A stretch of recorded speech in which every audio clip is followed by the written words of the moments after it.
dalam Yesus Kristus. Mengampuni, sebuah kata yang gampang diucapkan, namun terkadang sulit dilakukan.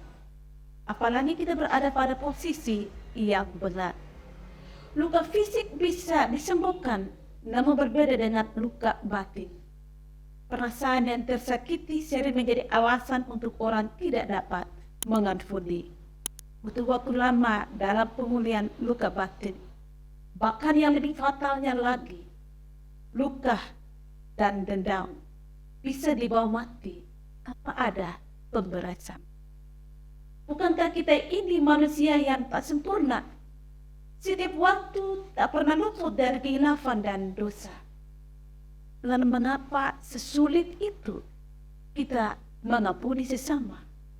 Ada sebuah sekuler mengatakan, satu kali kau sakiti hati ini, masih kumaafkan. Dua kali kau sakiti hati ini, juga kumaafkan. Tapi jangan kau coba ketiga kali. Oh no, sudah. Ini bahasa manusia.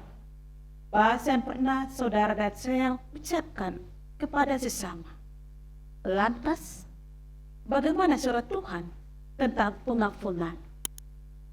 Ketika Petrus bertanya kepada Yesus, Tuhan, sampai berapa kali aku harus mengampuni saudaraku jika ia berbuat dosa terhadap aku? Sampai 7 kali kah? Yesus menjawab, bukan 7 kali, tetapi 70 kali 7 kali. Wow, angka yang fantastis dan ini berat. Petrus merasa berbangga bahwa ia telah melakukan pengampunan secara sempurna dengan melewati batas pengampunan yang ditetapkan oleh para rabi saat itu, yakni 3 kali. Dan kesalahan yang keempat tidak layak diberi pengampunan. Ternyata cara pandang daripada Petrus berbeda dengan cara pandang daripada Tuhan Yesus. Soal 70 kali 7 kali bukanlah soal perhitungan angka belaka, tetapi suatu pengampunan tanpa batas terus menerus sepanjang hidup, dilakukan dengan segenap hati tanpa syarat sampai pada sebuah titik bahwa tidak ada kebencian dan yang tersisa adalah kasih. Yohanes pernah berkata, kasihilah musuhmu, berdoalah bagi mereka yang menganiaya kamu. Barang siapa menafar pipi kananmu, berikan juga pipi kiri.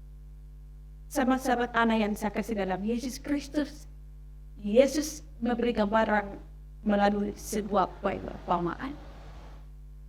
Ada seorang hamba berhutang kepada seorang raja sebanyak 10.000 talenta. 1 talenta sama dengan 6.000 dinar, maka 10.000 talenta sama dengan 60 juta. Sejumlah uang yang sangat banyak. Jika tidak dilunasi, ia akan dihukum dan istri anak-anaknya akan dijual. Hamba itu bersujud memohon pengampunan kepada raja itu, dan raja itu tergeraklah oleh belas kasihan dan menghapuskan semua hutangnya. Namun ketika ia keluar, dia berjumpa dengan seorang sahabatnya yang berhutang kepadanya 100 dinar. Ia mencekik sahabatnya, memaksa melunasi hutang, bahkan menjeblosnya ke dalam penjara. Orang yang melihat peristiwa itu melaporkan kepada raja, dan raja memanggil dan berkata, hai hamba yang jahat, seluruh hutangmu telah kau lunasi. Karena engkau memohonkan pengampunan, bukankah engkau pun harus mengampuni kawanmu seperti aku mengampuni kau? Kalau Tuhan saja sudah bersedia mengampuni kesalahan kita yang teramat besar, masakan kita tidak mampu mengampuni kesalahan sama kita yang begitu kecil? Memberi pengampunan tidak akan menjatuhkan harga diri kita. Memberi pengampunan tidak akan membuat diri kita merugi dan dia yang untung. Justru menyimpan kepahitan itu sama halnya dengan membawa sekantong sampah kemanapun Anda berada. Tidak ada gunanya dan hanya mengganggu hidupmu saja. Tetapi sebaliknya, jika engkau melepaskan kebencian dan mengalirkan kasih dan pengampunan bagi orang yang menyakiti hatimu, maka pengampunan itu akan membawa kesembuhan atas akar pahit di dalam hidup. Hidupmu menjadi tenang, hidupmu menjadi sehat. Kita akan mampu kembali memulihkan hubungan yang rusak dan mau hidup dalam damai dengan sesama. Relasi dengan Tuhan pun semakin baik karena Tuhan menghargai orang yang mau mengampuni sesama. Belajarlah dari teladan Kristus. Ketika dalam penderitaan di kayu salib, ia masih berdoa dan mengampuni orang yang menganiaya diri.